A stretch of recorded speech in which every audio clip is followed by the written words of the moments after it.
Friends, today recipe ఉగ్రాని.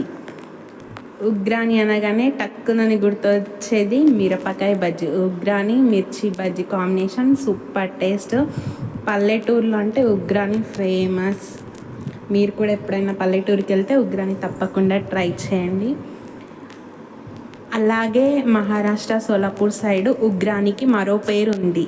ఉగ్రాని అంటే అక్కడ ఎవరు గుర్తుపట్టరు, సుశీల అంటే గుర్తుపడతారు. సింపుల్గా 5 మినిట్స్లో అయిపోతుంది. సూపర్ టేస్ట్ ఉంటుంది. తప్పకుండా ట్రై చేయండి ఫ్రెండ్స్ ఉగ్రానీని. మీకు కూడా ఈ ఉగ్రాని రెసిపీ నచ్చినట్టయితే తప్పకుండా నా ఛానల్ని సబ్స్క్రైబ్ చేసుకోండి, లైక్ చేయండి, షేర్ చేయండి. మరెన్నో మంచి మంచి రెసిపీస్ కోసం తప్పకుండా ఛానల్ని సబ్స్క్రైబ్ చేసుకోండి ఫ్రెండ్స్. ఉగ్రాని రెసిపీ ట్రై చేసేటప్పుడు తప్పకుండా మిర్చి బజ్జీతో తినండి, చాలా బాగుంటుంది. ఈ రెసిపీ మీకు ఎలా కుదిరిందో కామెంట్ చేయండి.